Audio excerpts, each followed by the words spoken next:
Se eu te dissesse que a mulher que destruiu meu casamento era a esposa do meu próprio filho, você acreditaria. Essa frase ainda ecoa dentro de mim como um trovão em dia claro.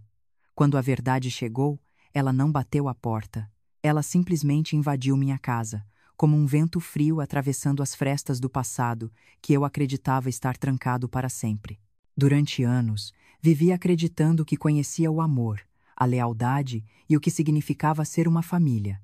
Mas bastou uma notificação num celular esquecido sobre o balcão da cozinha para transformar tudo em cinzas. Uma foto. Apenas uma foto. E nela estava o rosto do meu marido, Antônio, sorrindo como não sorria havia muito tempo. O detalhe, ele já estava morto, fazia 3 anos. Às vezes o destino não grita, ele sussurra. E se você ignora, ele encontra outra forma de te fazer escutar, mesmo que doa até os ossos. E antes de eu continuar, quero te convidar a refletir comigo. Você já confiou tanto em alguém, a ponto de achar que nada poderia abalar essa confiança? Se sim, me conta de onde você está assistindo e quantos anos você tem. Se não, deixa seu like e se inscreve aqui no canal para acompanhar histórias reais e intensas como esta. Meu nome é Dona Marisa Ribeiro. Tenho 66 anos e moro em uma pequena cidade em Minas Gerais. Acreditava que a vida, depois dos 60, era feita apenas de lembranças e cafés tranquilos ao entardecer. Mas naquela manhã, quando o celular da minha nora tocou, descobri que até as vidas mais silenciosas escondem segredos altos demais para serem ignorados. Aquela manhã começou como tantas outras na minha casa em Minas Gerais. O sol entrava pelas cortinas finas da cozinha. O cheiro de café fresco se misturava ao som distante dos passarinhos, e eu acreditava que aquele seria apenas mais um dia comum. Eu estava errada. Camila, minha nora, tinha passado ali cedo para me deixar um bolo que havia feito na noite anterior. Disse que era de fubá com goiabada, meu favorito. Sempre tão atenciosa, tão perfeita, tão impecável. Deixou o bolo sobre o balcão, o celular ao lado e saiu apressada para o trabalho. Eu nem notei que ela havia esquecido o aparelho até que ele tocou. O toque ecoou pela cozinha, um som comum, mas que naquele instante pareceu vibrar dentro de mim de forma diferente. Olhei para o balcão e ali estava o telefone dela, com a tela acesa. Por um momento pensei em ignorar. Era errado mexer no que não era meu, mas então vi a imagem. O mundo pareceu parar. Na tela, a foto do meu marido Antônio. Antônio, o homem com quem vivi 40 anos. O homem que havia sido enterrado 3 anos atrás, depois de uma luta cruel contra o câncer. Aquele rosto que eu conhecia tão bem. Aquele sorriso sereno que eu não via desde os tempos em que ainda éramos jovens. Ele estava lá, olhando para mim, vivo em uma fotografia que eu nunca tinha visto antes. O coração acelerou. Me aproximei com cuidado, como se o simples movimento pudesse fazer a imagem desaparecer. O celular continuava vibrando. E então, li a notificação na tela. Encontro às quintas. A frase era curta, simples, mas suficiente para arrancar o ar dos meus pulmões. Encontro às quintas. Por um instante, achei que poderia ser um engano, uma coincidência absurda. Mas a verdade é que as coincidências raramente aparecem sem motivo. E dentro de mim, algo começou a dizer que aquela foto, aquela mensagem, eram o fio solto de um tecido muito maior, que eu nunca havia notado se desfiando. Sentei-me à mesa, as mãos trêmulas segurando a xícara de café, que agora estava fria. O rosto de Antônio me veio à mente, as lembranças dos últimos meses dele, as idas ao hospital, o cansaço, o olhar distante. Camila costumava acompanhá-lo às consultas. Eu me lembro bem, sempre às quintas-feiras. A senhora já tem muita coisa com que se preocupar, Dona Marisa. Ela dizia com aquele sorriso doce. Deixe que eu cuido do sogro, é o mínimo que posso fazer. E eu, grata, deixava. Nunca questionei. Mas agora cada lembrança soava diferente. Cada gesto gentil de Camila ganhava um novo peso. Ouvi o som do portão. Camila voltava apressada, chamando meu nome. Dona Marisa, a senhora viu meu celular? Erlon. A voz dela ecoou pelo corredor, leve e natural. Eu ainda estava parada, o aparelho queimando nas minhas mãos como se fosse uma brasa viva. Está aqui na cozinha. Consegui responder, tentando manter a voz firme. Rápido, bloqueei a tela e coloquei o celular sobre o balcão. Ela entrou sorrindo, o rosto iluminado como sempre. Tão bonita, tão segura. Obrigada, disse, pegando o telefone. Os pacientes já devem estar me esperando. Deu-me um beijo na bochecha e saiu, sem perceber o turbilhão que havia deixado para trás. Fiquei ali, sozinha. A casa parecia diferente. O silêncio, mais denso. O ar, mais pesado. Durante anos, achei que já tinha vivido tudo o que a vida podia me oferecer. A alegria de criar um filho, a dor de perder um marido, a rotina tranquila da velhice. Mas naquele momento percebi que ainda havia histórias que eu não conhecia, verdades escondidas nas dobras do tempo. O café esfriou completamente. Levantei-me devagar e fui até a janela. Lá fora, o mundo seguia o mesmo. Crianças brincando na rua, o padeiro gritando as promoções do dia, o vizinho lavando o carro, mas dentro de mim, algo havia mudado. Peguei um caderno velho onde costumava anotar as contas da casa e comecei a escrever, como se as palavras pudessem me ajudar a organizar os pensamentos. Foto do Antônio. Mensagem. Quinta-feira. Tentei raciocinar. Poderia ser apenas uma lembrança antiga, uma imagem salva por engano, uma mensagem enviada por algum erro. Mas quanto mais eu pensava, menos acreditava nisso. Camila era metódica. Tudo nela era controlado, calculado, desde a roupa impecável até a forma de falar. Era impossível imaginar um descuido. Olhei para o retrato de casamento pendurado na parede da sala. Antônio e eu, jovens, sorridentes. Ele de terno claro, eu de vestido simples. Tantos anos juntos. Tantas memórias. Eu o amei com todas as forças que uma mulher pode amar. E por isso mesmo, doeu ainda mais pensar que talvez eu não o conhecesse tão bem quanto acreditava. O relógio marcou 9 horas. Liguei a televisão, mas não consegui prestar atenção em nada. As imagens passavam rápido demais, o som parecia distante. A única coisa que eu via era aquele sorriso de Antônio no celular de Camila. Um sorriso que não era para mim. Parei diante da estante. Ali estavam todos os livros que ele amava, arrumados em perfeita ordem. Não mexa nas minhas coisas, ele costumava dizer, meio rindo, meio sério. Desde que ele partiu, respeitei esse pedido. O escritório dele permaneceu intocado. Mas algo dentro de mim começou a mudar. Caminhei até a porta do escritório. A madeira rangia sob meus pés. Girei a maçaneta. A sala estava igual. O cheiro dele ainda pairava no ar. Uma mistura de papel, perfume antigo e lembrança. Sentei-me na poltrona de couro onde ele passava horas lendo. Passei a mão sobre a mesa, sentindo o pó fino. Abri a primeira gaveta. Papéis, contas, recibos. Tudo em ordem. Antônio sempre foi organizado. A segunda gaveta. Canetas, clipes, pequenos objetos. A terceira, trancada. Franzi o senho. Nunca tinha visto aquela gaveta trancada. Por quê? Procurei por uma chave. Dentro da última gaveta encontrei um molho pequeno, com 3 chaves de metal. Testei uma por uma até que a terceira encaixou. A fechadura girou com um clique suave. Abri lentamente. Dentro, um envelope pardo, sem nome, sem nada escrito. Peguei-o com cuidado. Estava leve, mas o peso que trouxe para o meu peito foi imenso. Abri. Fotos. Antônio e Camila. Abraçados, rindo. As 2 pessoas em quem mais confiei. Ali, nas minhas mãos, estavam as provas de uma traição que ultrapassava qualquer limite. Fiquei sentada por longos minutos, incapaz de mover um músculo. Depois, respirei fundo e limpei as lágrimas. Guardei as fotos de volta no envelope, fechei a gaveta e travei-a novamente. Precisava pensar. Precisava entender. Mas naquele momento, só uma certeza ecoava em mim. A vida que eu conhecia tinha acabado. E no fundo, uma voz silenciosa começou a sussurrar. Marisa, isso é só o começo. Não consegui dormir naquela noite. As imagens não saíam da minha cabeça.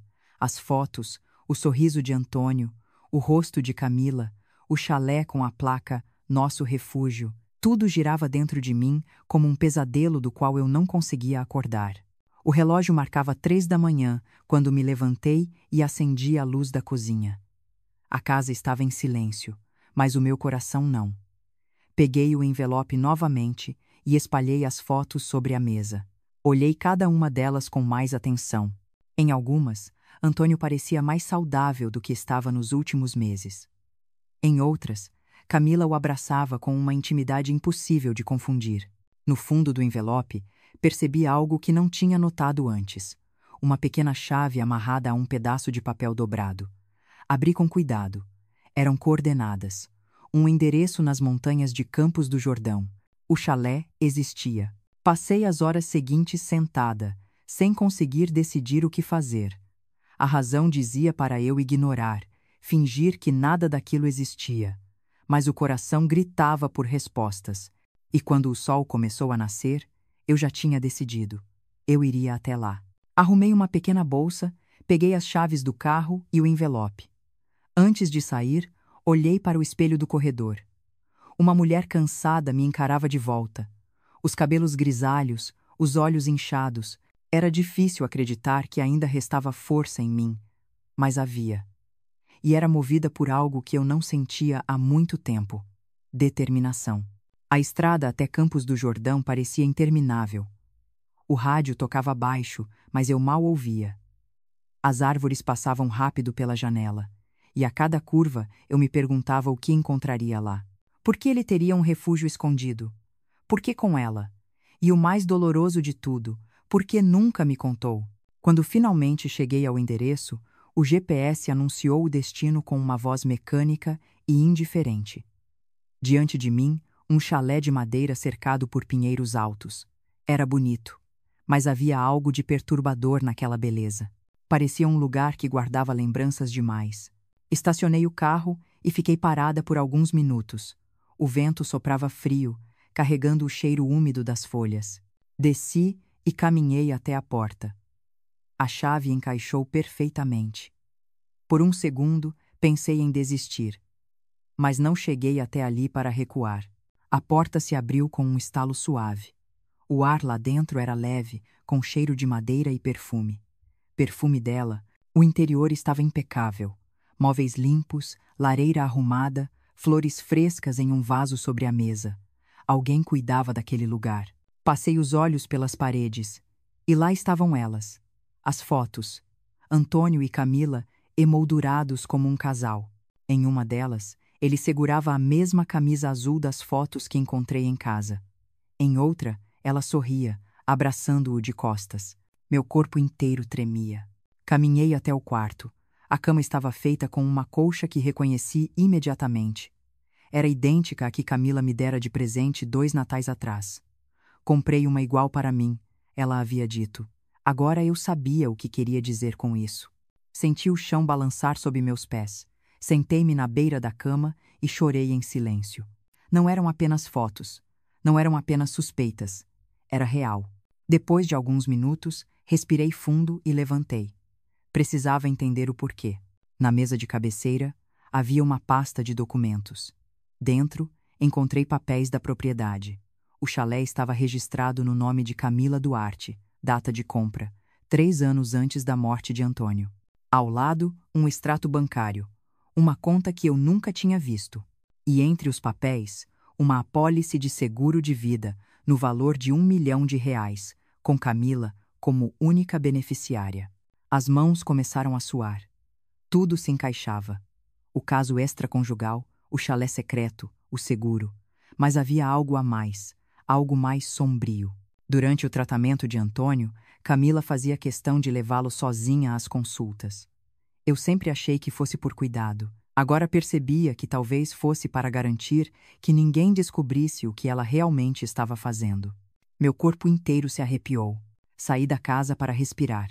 O vento gelado cortou meu rosto, mas foi bom. Precisava sentir algo além da dor. O celular vibrou no bolso. Era uma mensagem dela.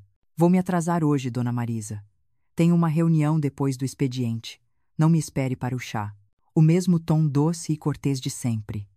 Eu olhei para o chalé, depois para a tela do telefone. Pela primeira vez, senti uma raiva profunda, quase calma, como se cada célula do meu corpo entendesse que aquela mulher havia roubado não só o meu marido, mas também a minha paz. Olhei o relógio. Eram 2:30 da tarde. Ela dizia que chegaria mais tarde. Isso me dava tempo. Entrei novamente e comecei a vasculhar cada canto do chalé. Na estante da sala, encontrei livros duplicados dos que tínhamos em casa. Na cozinha, 2 taças de vinho limpas, 2 pratos, 2 xícaras, tudo em pares. Cada detalhe gritava a presença de um casal.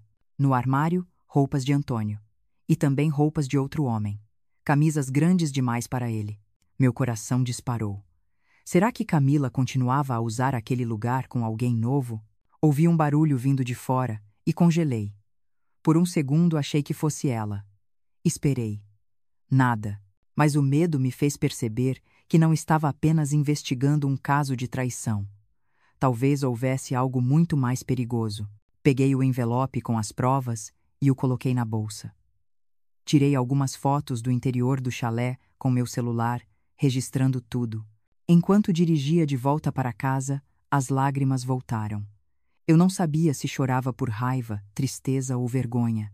Vergonha por ter acreditado cegamente, por ter aberto minha casa, por ter confiado minha família a uma mulher que agora eu via como uma estranha. Quando cheguei, o telefone tocou. Era meu filho Marcelo. Mãe, tudo bem? Camila disse que a senhora estava meio estranha hoje cedo. Parei por um instante. Pensei em contar tudo, mas não podia. Não ainda. Estou bem, meu filho. Só uma dor de cabeça chata. Quer que eu vá aí? Não precisa. Mas domingo quero vocês dois aqui. Tenho algumas coisas para conversar. Arzurade. Marcelo hesitou. Aconteceu alguma coisa, mãe? Domingo conversamos. Desliguei antes que ele insistisse. Guardei a bolsa com os documentos e me sentei no sofá. Lá fora o céu começava a escurecer e eu sentia que a escuridão dentro de mim era ainda mais profunda. Não era apenas o medo de perder o filho para aquela mulher.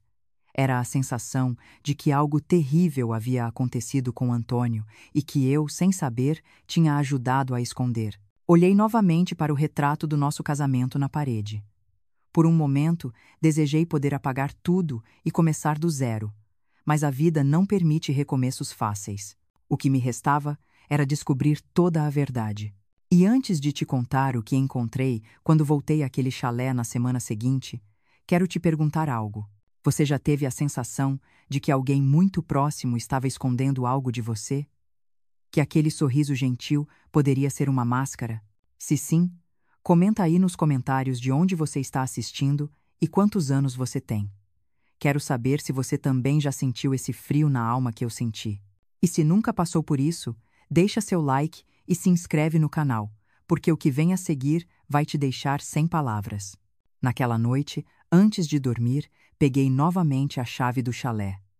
Passei o dedo sobre o metal frio e pensei em tudo o que ainda podia haver escondido lá. Fotos, papéis, segredos. Mas o que eu não sabia é que entre aquelas montanhas havia algo muito pior do que a traição. E que descobrir isso mudaria para sempre, não só a minha vida, mas a de toda a minha família. Passei o sábado inteiro tentando me convencer de que estava exagerando, de que talvez as fotos, o chalé, o seguro, tudo aquilo tivesse uma explicação que eu ainda não conseguia ver. Mas cada tentativa de me acalmar era inútil. A imagem daquele lugar não saía da minha mente. Eu via o chalé o tempo todo, até quando fechava os olhos. No domingo, Marcelo chegou com Camila e o pequeno Lucas para o almoço. Eu os observava pela janela enquanto estacionavam o carro. Pareciam uma família feliz. Camila desceu primeiro, sorrindo como se nada no mundo pudesse abalar sua tranquilidade. O mesmo sorriso que agora eu sabia esconder tanto. Dona Marisa, que cheiro bom, disse ela ao entrar, carregando um vaso de flores. Trouxe essas rosas. Combinam com a senhora. A voz doce dela me feriu como uma lâmina. Obrigada, querida, respondi, fingindo serenidade.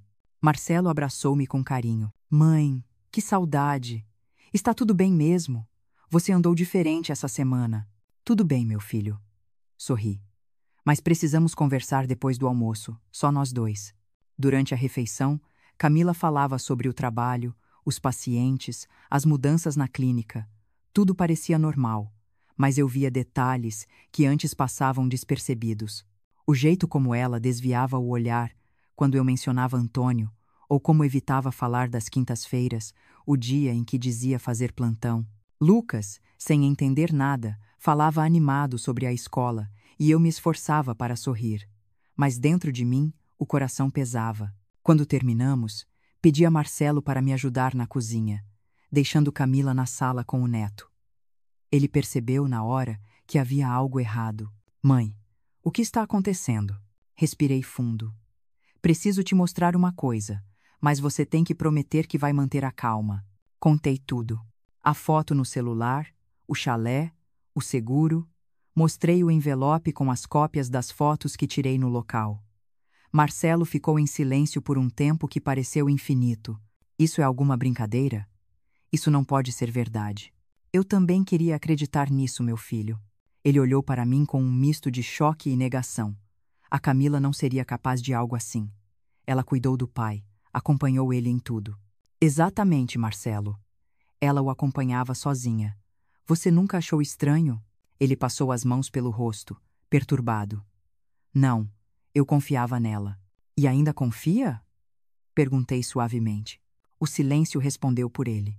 Poucos minutos depois, Camila entrou na cozinha com um sorriso que não alcançava os olhos. Vocês estão conspirando aí? O que tanto sussurram? Nada demais, disse Marcelo rapidamente. Conversas de mãe e filho. Ah, claro, ela riu, aproximando-se e pousando uma mão no ombro dele. Você sabe que pode me contar tudo, amor. Aquele toque fez meu estômago se revirar. O resto da tarde transcorreu em falso sossego. Quando foram embora, senti um alívio imediato, mas também um medo crescente. Se Camila percebesse que eu sabia, ela poderia reagir de qualquer forma. Passei a noite em claro. Revi cada detalhe: as fotos, a data da compra do chalé, as visitas às quintas, a apólice de seguro. Tudo formava uma linha de acontecimentos sombrios. Na manhã seguinte, decidi voltar ao chalé. Sozinha, o caminho parecia diferente, mais denso, mais pesado. A estrada estreita serpenteava entre as montanhas e as árvores lançavam sombras longas sobre o asfalto. Quando cheguei, a neblina cobria o lugar como um véu. Desta vez, não hesitei. Entrei direto. A casa estava exatamente como antes, mas havia uma energia diferente. Como se alguém tivesse estado ali recentemente. Na cozinha, 2 xícaras de café, ainda com resquícios de líquido. Um prato sujo na pia. O cheiro de perfume no ar era recente. Meu coração disparou. Subi as escadas devagar. No quarto, percebi algo que não estava ali antes. Sobre a cama, um lenço de seda, delicado, com as iniciais C.D. bordadas. Camila Duarte. Sentei-me na beira da cama tentando respirar. Estava ali, o sinal de que ela ainda frequentava aquele lugar, mesmo depois da morte de Antônio. Mas com quem? Olhei em volta, procurando qualquer pista, e então vi uma pasta aberta sobre a mesa de canto. Dentro, novos papéis. Um contrato recente de manutenção do imóvel, datado de apenas 1 mês atrás. O nome do prestador de serviço me chamou a atenção. Gustavo Azevedo. O mesmo médico que tratou Antônio nos últimos meses de vida. O chão pareceu sumir sob meus pés. Fui até a janela. Lá fora, o vento balançava as árvores. O chalé parecia respirar comigo, guardando segredos. Peguei o celular e tirei fotos dos documentos. Estava prestes a sair quando ouvi um barulho de motor se aproximando. Olhei pela cortina. Um carro prateado subia a estrada de terra. Meu corpo inteiro ficou tenso. Corri para a sala, escondi a bolsa com os papéis atrás da lareira e me posicionei perto da porta. O carro estacionou. Esperei, o coração batendo tão forte que quase podia ouvi-lo. A porta abriu devagar. Passos ecoaram no chão de madeira. Camila! A voz era masculina. Doutor Gustavo. Ele entrou sozinho. Olhou em volta, como quem verifica se está tudo em ordem.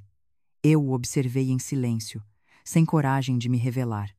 Ele caminhou até o quarto e pegou o lenço sobre a cama. Sorriu, um sorriso frio.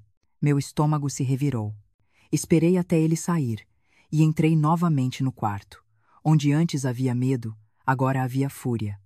A traição tinha um nome, um rosto e um cúmplice, mas ainda não sabia o quanto aquilo iria me destruir. De volta para casa, sentei-me à mesa e escrevi tudo o que lembrava. Cada detalhe, cada nome, cada data. Não podia mais fingir que era apenas uma história de amor proibido. Era algo muito maior, mais sujo. A partir daquele momento, deixei de ser uma viúva triste e passei a ser uma mulher em busca de justiça. E se você estivesse no meu lugar, o que faria? Continuaria em silêncio, protegendo a família, ou enfrentaria a dor e a vergonha para revelar a verdade?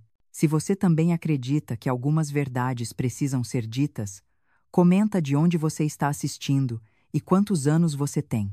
E se quer saber até onde essa história vai chegar, deixa seu like e se inscreve, porque o que eu descobri depois disso mudou tudo. Fechei o caderno, apaguei as luzes e fiquei em silêncio, ouvindo o tic-tac do relógio. Do lado de fora, a noite estava calma, mas dentro de mim havia uma tempestade. Eu tinha nomes, provas, perguntas, mas ainda faltava o mais importante: o porquê. E era essa resposta que eu estava prestes a encontrar. Na manhã seguinte, acordei com os olhos inchados e a mente ainda girando. As imagens da véspera não me deixavam em paz. O chalé, o lenço bordado, o nome do Dr. Gustavo nos papéis. Aquilo já não era mais apenas uma traição. Era algo mais grave, mais profundo. Eu precisava de respostas e, no fundo, sabia que elas ainda estavam dentro daquela casa. Esperei o sol nascer completamente, antes de pegar o carro. A estrada parecia mais sombria do que da primeira vez. As árvores balançavam com o vento frio das montanhas, e o céu acinzentado dava ao caminho um ar quase fúnebre. Quando cheguei, estacionei o carro um pouco distante e observei o chalé por alguns minutos. Tudo parecia calmo. Nenhum sinal de movimento. Entrei com a chave na mão, o coração batendo rápido. O ar lá dentro estava diferente, mais frio. A sensação era a de que o lugar sabia que eu voltaria. Caminhei até o escritório que ficava no canto da sala. Era pequeno, mas bem arrumado. Uma mesa de madeira, uma poltrona de couro e uma estante cheia de livros. Ali, encontrei algo que mudaria completamente tudo o que eu sabia sobre o homem com quem vivi 40 anos. Na gaveta de baixo, sob uma pilha de papéis antigos, havia um caderno de capa preta. Estava trancado com uma pequena fechadura. Procurei uma chave e, depois de alguns minutos, encontrei uma presa por uma fita no fundo da gaveta. Abri o diário com as mãos tremendo. Reconheci a caligrafia de Antônio imediatamente. As primeiras páginas eram de 5 anos atrás, antes da doença. Ele escrevia sobre o trabalho, sobre a solidão que sentia, sobre como o casamento havia se tornado previsível. Doía ler aquilo, mas continuei. Com o passar das páginas, o tom mudava. Ele mencionava Camila pela primeira vez. A presença dela me traz leveza, dizia em uma das anotações. É como um sopro de vida que eu pensei não sentir mais. Meu peito se apertou. Era estranho ver em palavras o que eu sempre temi no silêncio. Continuei lendo. Os meses seguintes eram cheios de confissões. Não sei se é amor ou loucura, mas com ela me sinto vivo. Helena não entenderia. Helena. O nome da esposa que ele escreveu tantas vezes. O nome da mulher que eu fui durante toda a vida dele. Em uma das páginas seguintes, algo me chamou a atenção. O tom do texto mudou novamente. Ele falava de medo, de desconfiança. Camila tem feito muitas perguntas sobre meus investimentos, sobre o seguro de vida. Disse que seria bom aumentá-lo, para garantir o futuro da família. Não sei porquê, mas algo na maneira como ela falou me deixou desconfortável. Senti o estômago revirar. Continuei lendo. Nas últimas semanas não tenho me sentido bem. Camila insiste que é estresse. Disse que conhece um médico que pode me ajudar. Um especialista. Seu nome é Gustavo Azevedo. O mesmo médico. Meu corpo inteiro gelou. As anotações seguintes eram curtas, escritas com letras trêmulas. O tratamento novo tem me deixado pior. As dores aumentaram. Ela diz que é normal, que é sinal de que o remédio está fazendo efeito. mas sinto que algo está errado. E então, a última entrada do diário, datada de uma semana antes da morte dele. Camila ficou irritada quando falei em procurar uma segunda opinião. Disse que eu estava duvidando dela. Helena tem notado minha fraqueza. Acho que devo contar tudo.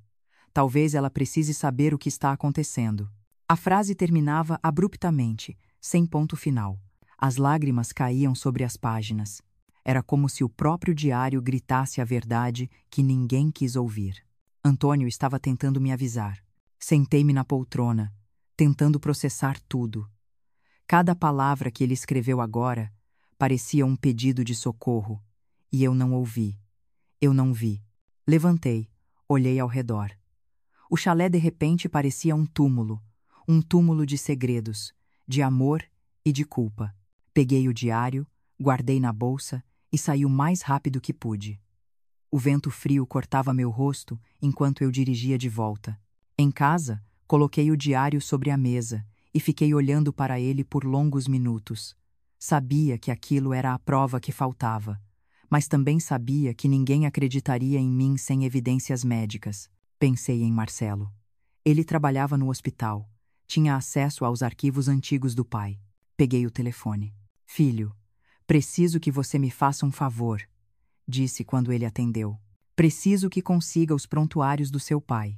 Mãe, isso é sério? Você sabe que isso é confidencial. Eu posso perder o emprego. Marcelo, por favor. Eu preciso entender o que aconteceu com seu pai. Confia em mim. Houve um longo silêncio do outro lado da linha. Por que agora, mãe? Já se passaram 3 anos. Porque agora eu tenho motivos para acreditar que ele não morreu por causa do câncer, e sim por causa de outra coisa. Marcelo não respondeu por alguns segundos. Depois suspirou. Tudo bem, vou tentar.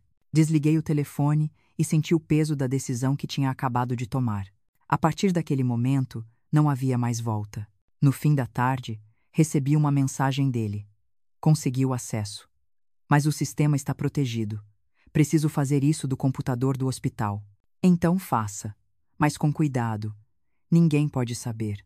Ver o Kingori, Aranomento, Aramengo Aracadari. Durante a noite, sentei-me na poltrona de Antônio e abri o diário novamente. Reler aquelas palavras era uma tortura, mas também uma forma de me preparar. Pela primeira vez, não vi apenas um homem traidor. Vi um homem que havia se perdido, que havia cometido erros, mas que talvez tivesse tentado corrigir antes de ser tarde demais. Era um sentimento estranho, uma mistura de raiva e compaixão. As horas passaram, e eu continuei ali, ouvindo o vento bater nas janelas. De repente, o celular vibrou. Uma mensagem de Marcelo. Mãe, acho que você precisa ver isso pessoalmente. Meu coração disparou. No dia seguinte, peguei o carro e fui até o hospital. Marcelo me esperava no estacionamento, o rosto tenso. Entre comigo, mas haja naturalmente, disse ele. Subimos para o andar administrativo. Ele me levou até uma pequena sala de arquivo, ligou o computador e começou a digitar. Os relatórios estão aqui, murmurou. Mas há algo errado. Mostrou-me a tela. As datas dos exames e os resultados não batiam. Havia inconsistências.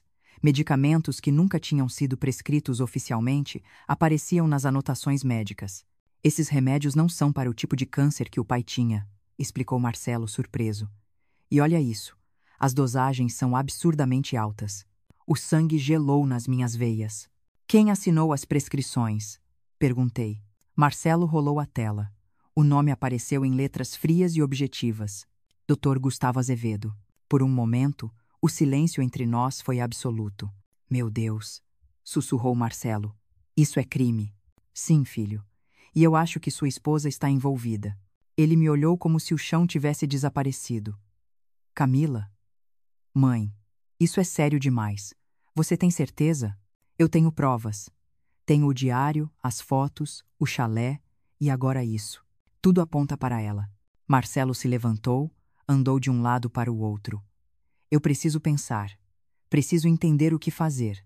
Não pense demais, respondi. Pense no seu pai. Ele olhou para mim com os olhos marejados. Se isso for verdade, mãe, eu não sei se consigo perdoar ninguém. Nem eu, meu filho. Saímos do hospital em silêncio. O ar da noite estava pesado e o vento frio das montanhas parecia nos seguir até o carro. No caminho de volta, olhei para o filho ao meu lado. Ele mantinha as mãos firmes no volante, mas eu via o tremor nos dedos. Eu sabia que aquilo era apenas o começo, porque a partir daquele momento, nada mais ficaria escondido. E o que viria a seguir seria muito mais do que eu poderia imaginar. Passei a noite sem dormir. O som do vento batendo nas janelas parecia o mesmo de 3 anos atrás, quando Antônio ainda estava vivo e as madrugadas eram preenchidas pelo barulho de seus passos indo até a cozinha. Mas agora, aquele som era só o eco de lembranças e da dor que eu já não conseguia conter. Na manhã seguinte, Marcelo chegou cedo. O rosto dele mostrava cansaço, mas havia também algo novo ali. Raiva. Mãe, eu verifiquei tudo de novo, disse ele, jogando uma pasta sobre a mesa. Os medicamentos, os relatórios, as assinaturas, tudo foi manipulado. O Dr. Gustavo alterou o tratamento do papai. E Camila? Perguntei com voz baixa. Ela sabia, respondeu com firmeza. Ela sabia de tudo, ou talvez tenha sido ela quem começou. O silêncio entre nós foi denso. Eu via no olhar do meu filho o conflito de um homem que amava e odiava ao mesmo tempo. Precisamos agir, Marcelo, falei. Mas antes disso, precisamos de provas que possam ser usadas. Ele assentiu. E como vamos conseguir? Camila vai cair na própria armadilha. Mas temos que provocar. Marcelo hesitou. A senhora quer que eu finja normalidade? Exatamente. Quero que ela pense que você ainda confia nela. Assim poderemos descobrir até onde vai o envolvimento dela. Naquela tarde, o plano começou. Marcelo voltou para casa e fingiu não saber de nada. Eu, por outro lado, preparei tudo. Peguei o diário de Antônio, as cópias dos exames e deixei tudo guardado em uma pasta. 2 dias depois, recebi uma mensagem de Camila. Posso passar para o nosso chá de quinta, Dona Marisa?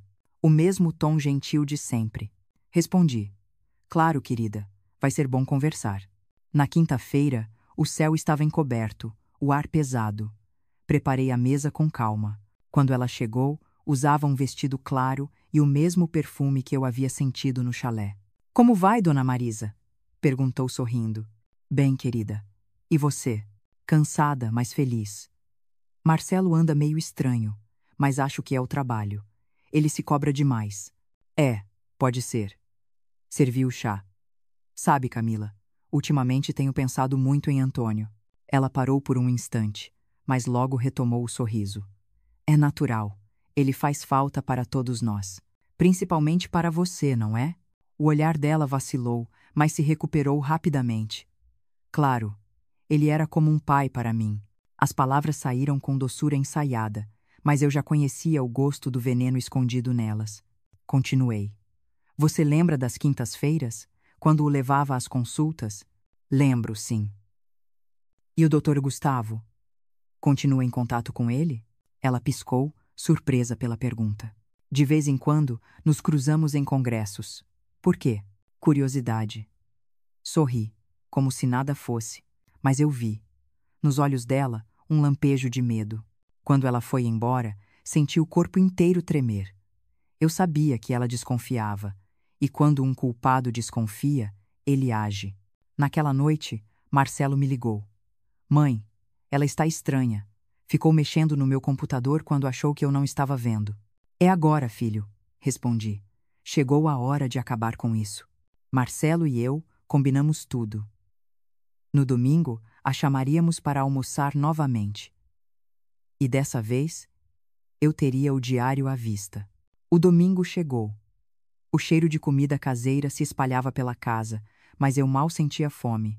O plano era simples: deixar o diário propositalmente sobre a mesa, parcialmente aberto, com uma folha onde o nome dela aparecia claramente. Quando Camila chegou, notei que estava diferente. O sorriso era tenso, o olhar inquieto. Tudo bem, querida? Perguntei. Tudo ótimo. E a senhora?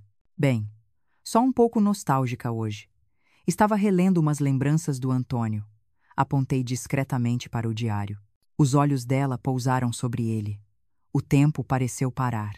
Ah, Ele escrevia? Perguntou, tentando disfarçar o nervosismo. Sim. Sempre escreveu. Era o jeito dele de guardar o que sentia.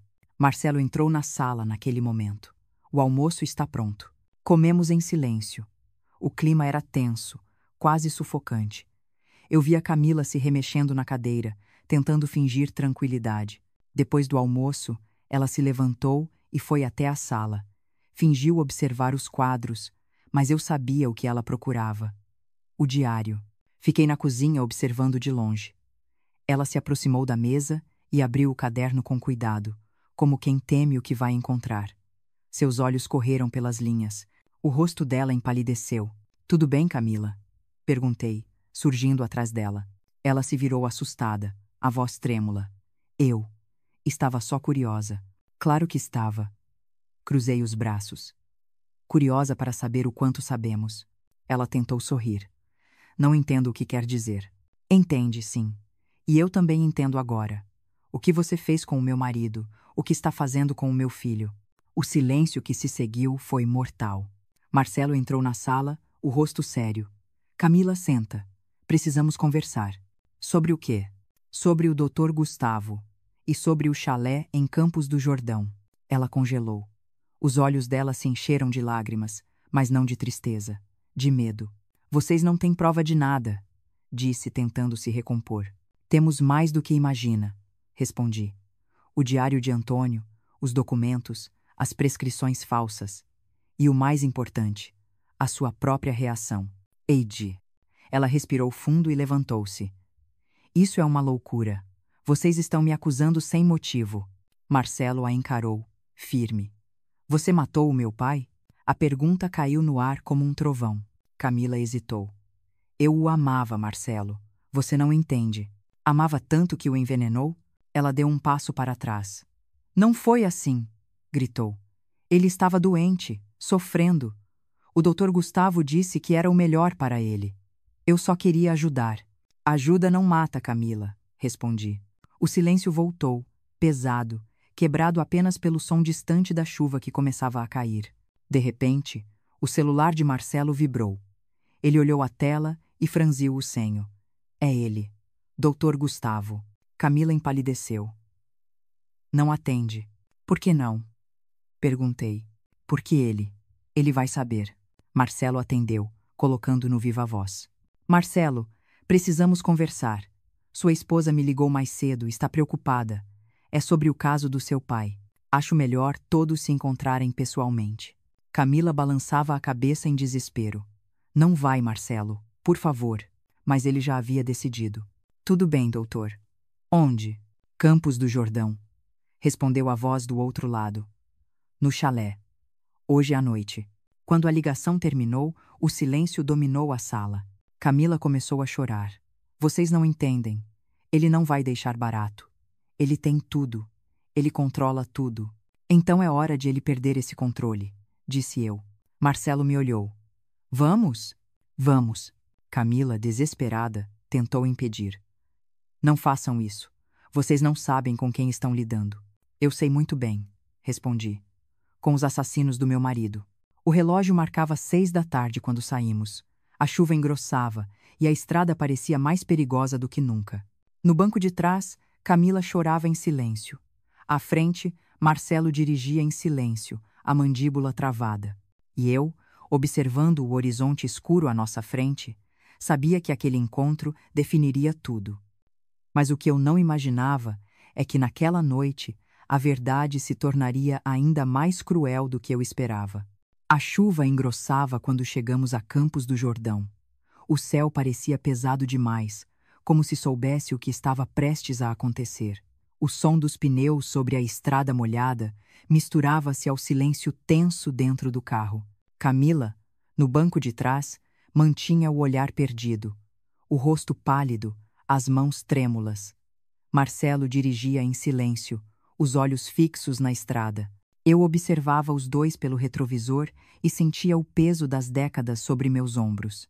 Quando avistamos o chalé, o coração acelerou. As luzes estavam acesas. Alguém nos esperava. Marcelo estacionou o carro a alguns metros. Fique no carro, mãe, disse. Mas eu balancei a cabeça. Não, essa história também é minha. Eu vou entrar.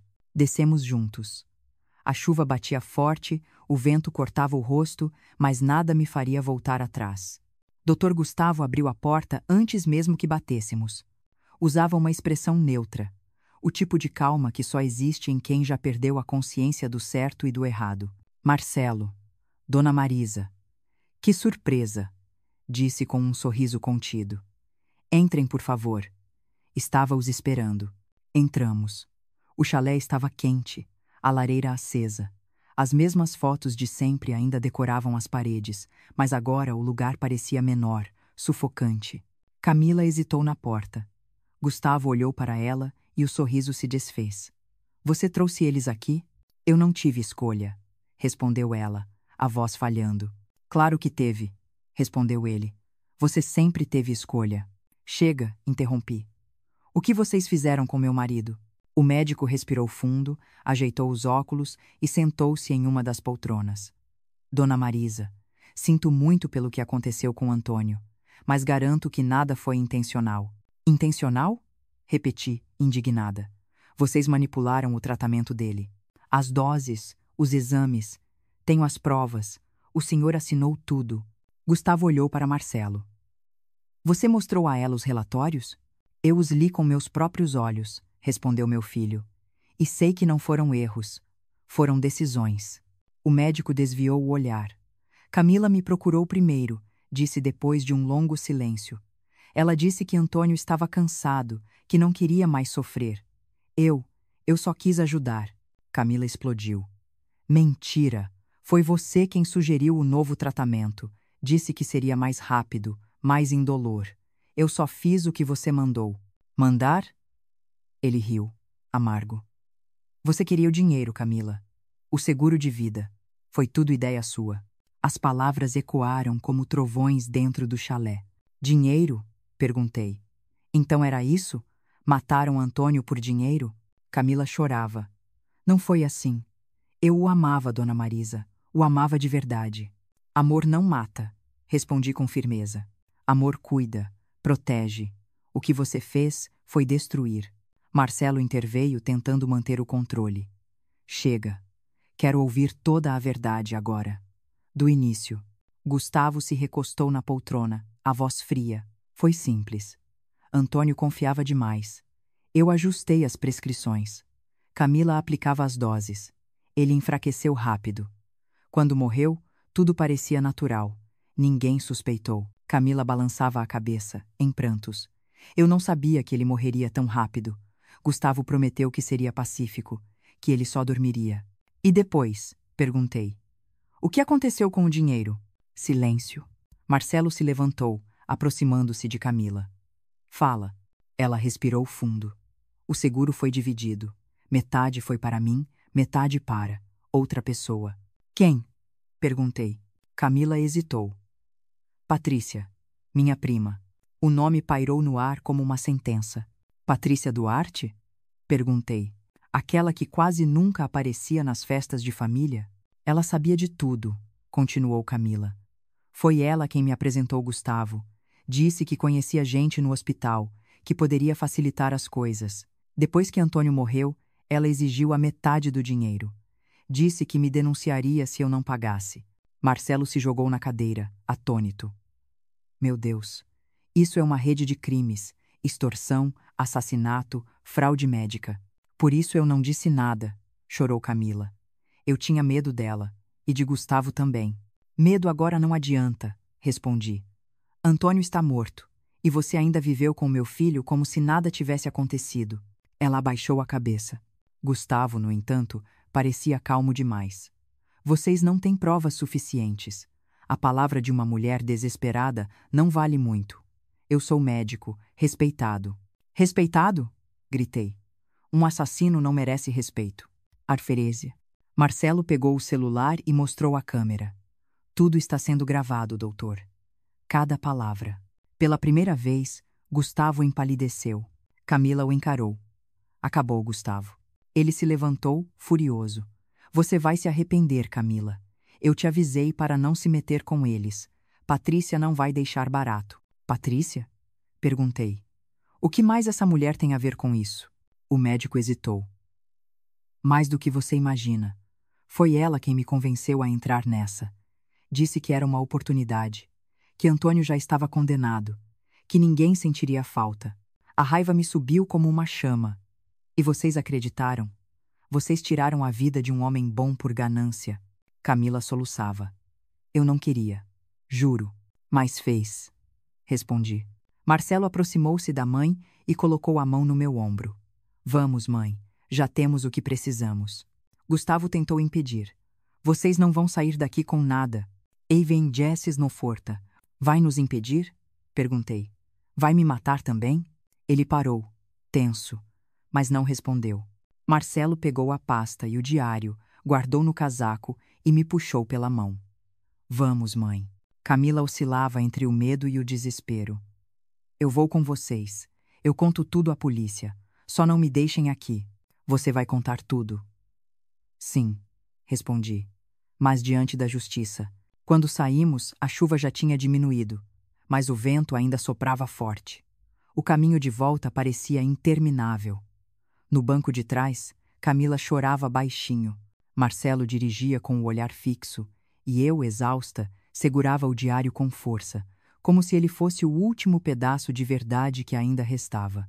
Ao chegar em casa, ligamos direto para a polícia. Entregamos o diário, as gravações e os documentos médicos. As horas seguintes foram um turbilhão. Investigadores, perguntas, depoimentos. Camila foi levada para prestar esclarecimentos. Gustavo foi detido. Mas a história estava longe de terminar. 2 dias depois, um detetive veio me visitar. Dona Marisa, encontramos transferências bancárias suspeitas. O nome de Patrícia Duarte aparece várias vezes, e há registros de que ela esteve na cidade nos dias anteriores à morte do seu marido. Então ela também estava envolvida, murmurei. Tudo indica que sim, respondeu ele. Mas ainda há mais. Há movimentações recentes. Ela está viva, ativa e, ao que parece, não satisfeita com o que já tem. Quer dizer que ela ainda pode atacar? Perguntei. Não descartamos essa possibilidade. Senti um arrepio percorrer meu corpo. Quando o detetive foi embora, sentei-me na varanda e olhei para o horizonte. A chuva havia parado, mas o ar continuava pesado. Eu achava que finalmente tínhamos acabado com o pesadelo, mas agora percebia que só havíamos puxado o primeiro fio de uma teia muito mais complexa. Patrícia. O nome ecoava na minha cabeça como um aviso. Quem era realmente aquela mulher? O que mais ela sabia? E o que ainda era capaz de fazer? As respostas viriam logo. Eu só não sabia que custariam mais caro do que imaginei. Os dias seguintes à prisão de Gustavo e Camila foram um turbilhão. A imprensa local noticiou o caso como se fosse uma novela macabra. Médico e fisioterapeuta suspeitos de assassinato premeditado para receber seguro milionário. As manchetes estampavam rostos que eu mal reconhecia. O homem que matou meu marido, a mulher que destruiu a nossa família. Mas mesmo com os dois atrás das grades, eu não sentia paz. Havia algo que me atormentava. Patrícia Duarte ainda estava livre. Os detetives garantiram que estavam monitorando suas movimentações, mas minha intuição dizia que ela não ficaria parada. Gente como ela não aceita perder o controle, e eu estava certa. Numa manhã de quinta-feira, enquanto tomava café na varanda, ouvi o telefone tocar. Do outro lado, a voz de Marcelo soava aflita. Mãe, você viu o Lucas? A escola ligou dizendo que ele não apareceu hoje. Meu coração gelou. Como assim? Ele saiu com você de manhã. Não, mãe. Ontem ele quis dormir na casa da avó da Camila. Achei que fosse seguro. Ela ainda cuida dele de vez em quando, mas agora dizem que Patrícia apareceu por lá. Senti o chão sumir. Patrícia? Sim. A secretária da escola disse que uma mulher parecida com ela foi vista buscando o Lucas mais cedo. Disse que tinha autorização. A xícara escorregou das minhas mãos e se espatifou no chão. Marcelo, ela levou o meu neto. Do outro lado da linha, ouvi o som do carro dele arrancando. Vou direto à casa dela. Me encontra lá.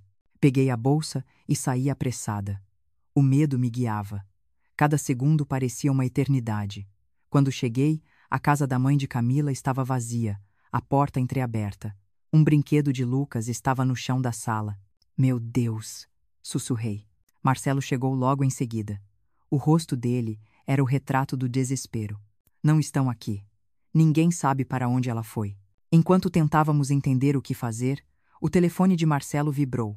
Uma mensagem. Ele leu e ficou pálido. O que foi? Perguntei. Ela mandou a localização. Peguei o celular das mãos dele. O endereço me fez estremecer. Era o mesmo chalé, em Campos do Jordão. Ela quer nos levar de volta para lá, murmurei. Marcelo respirou fundo. Vou chamar a polícia. Não há tempo, disse eu. Se ela levou o menino, pode fazer qualquer coisa. Ele assentiu e saímos imediatamente. O caminho até o chalé parecia mais escuro do que nunca. As árvores balançavam sob o vento frio e a estrada de terra estava coberta por uma névoa espessa. Enquanto dirigíamos, tentei controlar o pânico. Patrícia sempre foi inteligente e manipuladora, mas levar uma criança? Isso passava de todos os limites. Quando nos aproximamos do chalé, vi as luzes acesas. Um carro preto estava estacionado na frente. Marcelo desligou os faróis e estacionou a uma distância segura. Vamos a pé. Precisamos ser cuidadosos. O coração batia tão forte que eu podia ouvi-lo. Nos aproximamos devagar, escondidos entre as árvores. Pela janela, vimos Patrícia andando de um lado para o outro, falando ao telefone. Lucas estava sentado no sofá, assustado, abraçado a uma mochila. Ela parece calma demais, sussurrei. Isso é o pior sinal, respondeu Marcelo. Decidimos agir. Ele fez um sinal para que eu ficasse atrás enquanto ele se aproximava da porta. Patrícia, chamou ele ao abrir. Ela se virou devagar, um sorriso frio no rosto. Marcelo, que bom que veio. Estava te esperando. Solta o meu filho agora. Seu filho está bem, disse ela, acariciando o cabelo de Lucas. Só queria conversar. Temos assuntos pendentes. Não temos nada para conversar. Essere Cherusul. Ah, tem sim. Ela se aproximou, o olhar fixo em mim. Dona Marisa, finalmente nos encontramos. Sempre ouvi falar da sua força. Pena que o seu marido não teve a mesma. Você matou o meu marido, falei com firmeza. Ela riu. Não, eu apenas ajustei o destino. Ele mereceu, assim como o irmão dele. Aquela frase me atingiu como um soco. O irmão dele? O que você quer dizer? Jorge, respondeu ela, inclinando a cabeça. Lembra do acidente que o levou há 8 anos? Não foi acidente. Foi o começo de tudo. Ele descobriu o caso entre mim e Antônio. Ia contar tudo. Então, precisei me livrar dele. Senti as pernas fraquejarem. Você é um monstro. Sou uma consequência, ela disse calmamente, de uma família que sempre me tratou como sobra. Jorge me usou, me enganou, Antônio fingiu ser o herói, mas se aproveitou da minha dor. Camila só seguiu o exemplo deles. Ei, você destruiu vidas, Patrícia. Ela sorriu de novo. E vocês destruíram a minha. Então estamos quites. Marcelo deu um passo à frente. Isso acaba agora. A polícia está vindo. Mentira, disse ela. Você não teria coragem de chamar. Antes que ele respondesse, ela puxou algo de dentro do casaco. Um revólver. Lucas gritou e eu instintivamente me coloquei na frente dele. Não faz isso, Patrícia, pedi.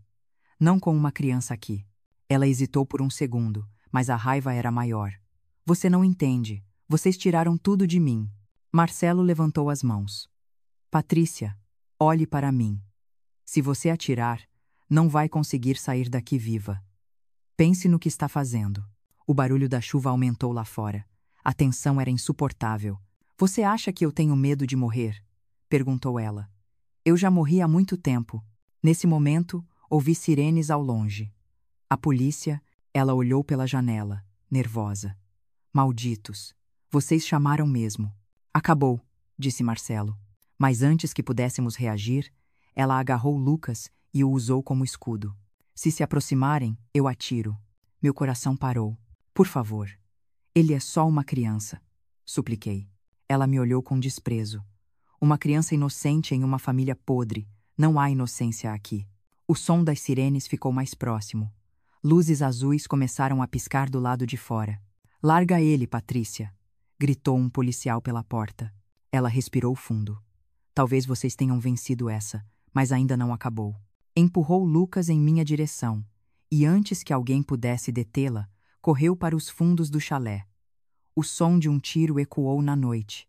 Marcelo correu atrás, mas quando chegou do lado de fora, ela já havia desaparecido entre as árvores. A polícia vasculhou o local, mas não encontrou nada além de pegadas e o cheiro de pólvora no ar. Lucas chorava nos meus braços. Eu o abraçava com força, sentindo as lágrimas misturarem-se às da chuva. Marcelo voltou com o olhar vazio.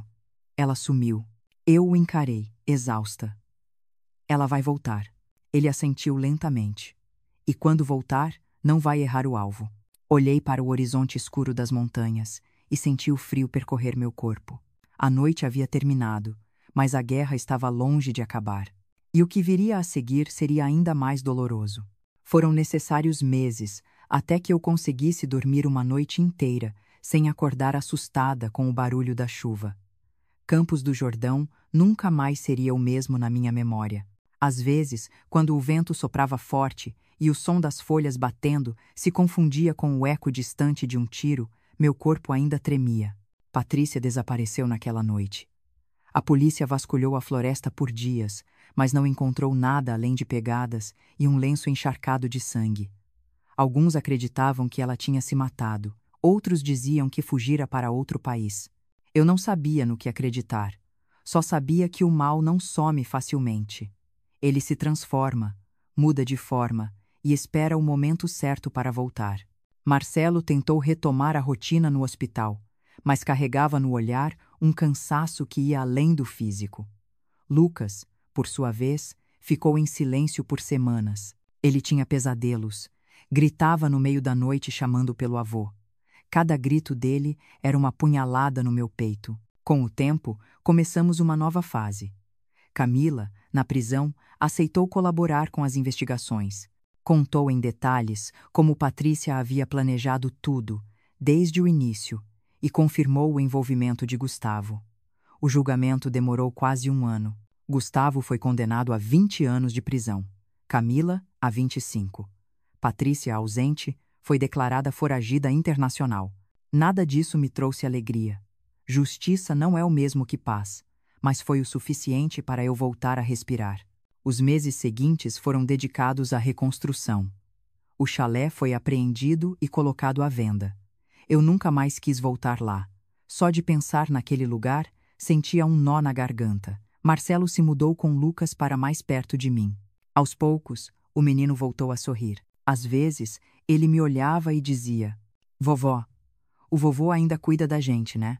Eu sorria e respondia: "Cuida sim, meu amor, de um lugar onde o mal não pode mais chegar." Foi durante um desses dias tranquilos que recebi uma carta inesperada. O remetente era um advogado. Dentro do envelope, um documento e uma pequena folha escrita à mão. O documento informava que o chalé havia sido finalmente vendido e o valor depositado em uma conta judicial. A carta era de Patrícia. As palavras eram curtas, mas geladas. "Dona Marisa, o mal que começamos só termina quando todos os segredos forem revelados. Ainda há coisas que a senhora não sabe sobre Antônio." As mãos tremeram ao ler aquilo. Mostrei a carta a Marcelo. Ele ficou em silêncio por alguns segundos e depois disse: "Mãe, não podemos deixar isso nos dominar de novo. Ela quer nos manter presos ao passado. Chega." Ele estava certo. Eu já tinha perdido anos da minha vida tentando entender o inexplicável. Agora era hora de seguir em frente. Comecei a frequentar um grupo de apoio a famílias enlutadas. Lá conheci pessoas que também carregavam cicatrizes invisíveis. Descobri que a dor compartilhada dói menos. Que ouvir e ser ouvida é uma forma de cura. Foi ali que conheci Álvaro, um senhor viúvo, dono de uma pequena livraria no centro. Ele tinha um jeito calmo de falar, uma bondade silenciosa. Começamos conversando sobre livros, depois sobre a vida. Em pouco tempo, percebi que pela primeira vez em muito tempo eu conseguia sorrir sem culpa. Um dia, enquanto tomávamos café, ele me perguntou: se pudesse voltar no tempo, O que faria diferente? Pensei por um momento antes de responder. Eu teria feito mais perguntas. Às vezes, a gente ama tanto que esquece de enxergar o outro. Eu teria tentado entender Antônio, mesmo quando ele parecia distante. Talvez o amor não evitasse o fim, mas teria deixado menos sombras. Álvaro assentiu. A gente sempre acha que o amor basta, mas ele precisa ser acompanhado de verdade. Essas palavras ficaram comigo. Os anos passaram. Marcelo se casou novamente com uma colega do hospital, Fernanda, uma mulher doce e generosa. Lucas cresceu, tornou-se um adolescente sensato e carinhoso. Um dia, ele me disse que queria estudar psicologia. Quero ajudar pessoas que viveram coisas difíceis, como a gente. Senti um orgulho imenso. O ciclo da dor estava finalmente se transformando em algo bonito. Patrícia nunca mais foi encontrada. Às vezes, me perguntam se ainda tenho medo. A verdade é que não. O medo só tem poder quando o alimentamos. E eu aprendi a viver com as cicatrizes sem deixá-las definirem quem eu sou. Hoje, quando acordo e preparo meu café, olho para o retrato de Antônio na parede. Ainda há amor ali, mas também há perdão. Não o perdão cego que ignora o erro, e sim aquele que entende que somos humanos, frágeis e falhos. A vida me ensinou que a verdade pode destruir, mas também liberta. E é por isso que decidi compartilhar essa história. Não para reviver a dor, mas para lembrar que até as famílias mais unidas podem guardar segredos perigosos e que o silêncio pode matar mais do que a mentira. Se você chegou até aqui, talvez se reconheça em alguma parte dessa história. Talvez tenha confiado demais em alguém, ou talvez tenha sentido o peso da traição. Se sim, quero te dizer uma coisa. Você sobrevive. Pode doer, pode demorar, mas você sobrevive. Porque a dor passa, mas a coragem fica. E antes de encerrar, quero te fazer um pedido. Se essa história tocou seu coração, se te fez refletir sobre o valor da verdade, da família e do perdão, deixa seu like e se inscreve no canal. Assim, mais pessoas poderão ouvir histórias como essa e, quem sabe, encontrar nelas um pouco de força para seguir em frente. Afinal, nem toda tempestade vem para destruir. Algumas chegam apenas para limpar o caminho e mostrar que, mesmo depois do pior, ainda existe luz.